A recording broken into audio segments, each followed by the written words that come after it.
कभी सोचा है कि सुबह का नाश्ता, पैकेट वाला जूस या वो इंस्टेंट नूडल्स जिन्हें हम अक्सर भागदौड़ में चुन लेते हैं, वो असल में भारत के लिए एक बहुत बड़े हेल्थ क्राइसिस की वजह बन रहे हैं? आज हम इसी खामोश महामारी यानी अल्ट्रा प्रोसेस्ड फूड्स या यूपीएफ्स पर बात करेंगे और ये समझने की कोशिश करेंगे कि हमारे खानपान में आया ये बदलाव देश के हेल्थ केयर सिस्टम के लिए इतनी बड़ी चुनौती क्यों बन गया है। जरा इस नंबर को देखिए और इसके साइज को समझने की कोशिश कीजिए। 2019 में भारत में अल्ट्रा प्रोसेस्ड फूड्स की बिक्री का बाजार करीब $38 बिलियन का था। अगर इसकी तुलना करें तो ये रकम भारत के सालाना हेल्थ बजट के एक बहुत बड़े हिस्से के बराबर है। इससे ये साफ पता चलता है कि ये इंडस्ट्री कितनी बड़ी और कितनी असरदार है। और ये बाजार कितनी तेजी से बढ़ा है, ये तो और भी चौंकाने वाला है। मशहूर मेडिकल जर्नल द लैंसेट के मुताबिक 2006 के बाद से इसकी बिक्री में लगभग 40 गुना की बढ़ोतरी हुई है। जी हाँ, 40 गुना। ये सिर्फ एक ट्रेंड नहीं है, एक अलार्म है जो हमें इस प्रॉब्लम की गंभीरता के बारे में बता रहा है। तो चलिए देखते हैं कि आज हम किन किन पहलुओं पर बात करने वाले हैं। सबसे पहले हम समझेंगे कि भारत में यूपीएफ्स का ये चलन कैसे बढ़ा। फिर हम इसकी खपत बढ़ने के पीछे के सामाजिक और आर्थिक कारणों को जानेंगे। इसके बाद हम देखेंगे कि इसका हमारी सेहत पर कितना गंभीर असर पड़ रहा है। और आखिर में एक बेहतर भविष्य के लिए क्या पॉलिसी सॉल्यूशंस हो सकते हैं, इस पर चर्चा करेंगे। तो चलिए शुरू करते हैं पहले हिस्से से, भारत में यूपीएफ्स का उदय। देखिए, किसी भी प्रॉब्लम को सॉल्व करने के लिए सबसे पहले उसे ठीक से समझना बहुत जरूरी होता है।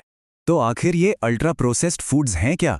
ये बेसिकली इंडस्ट्रियल फॉर्मुलेशंस हैं जो खाने की चीज़ों से निकाले गए सब्सटेंस जैसे कि प्रोटीन आइसोलेट्स या स्टार्च और ढेर सारे एडिटिव्स को मिलाकर बनाए जाते हैं।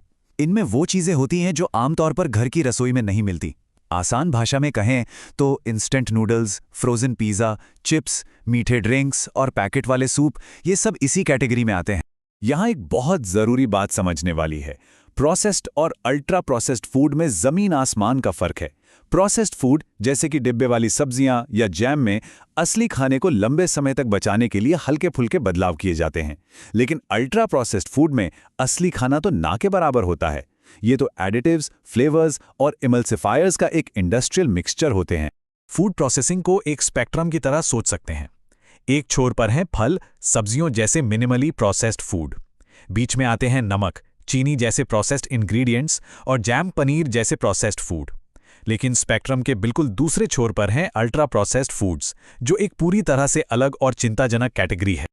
अब सवाल ये उठता है कि भारत जैसे देश में जहां ट्रेडिशनल खाने की इतनी मजबूत विरासत है, वहां यूपीएफ्स की खपत इतनी तेजी से आखिर बढ़ी क्यों?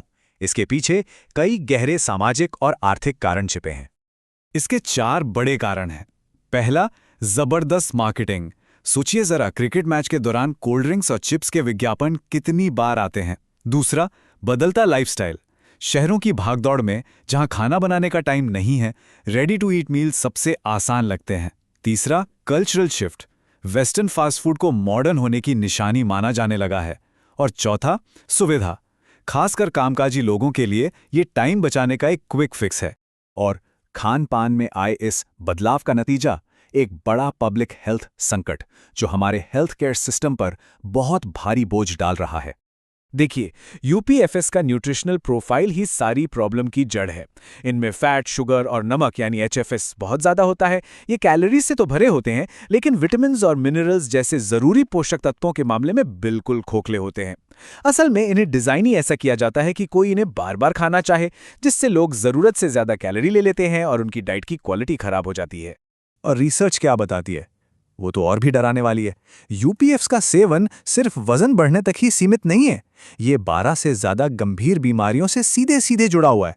इनमें दिल की बीमारियां, टाइप 2 डायबिटीज़ और समय से पहले मौत जैसी नॉन कम्युनिकेबल डिजीजेस भी शामिल हैं, जो आज भारत के लिए सबसे बड़ी हेल्थ चैलेंजेस में से एक हैं। और बात यहीं खत्म नहीं होती। हमारे लिए ये खतरा और भी बड़ा है, और इसकी वजह है हमारी जेनेटिक्स। भारतीय आबादी में मेटाबॉलिक सिंड्रोम और पेट के आसपास फैट जमा होने की जेनेटिक टेंडेंसी ज़्यादा होती है, जिसकी वजह से यूपीएफ्स के बुरे असर हम पर कई गुना बढ़ जाते हैं।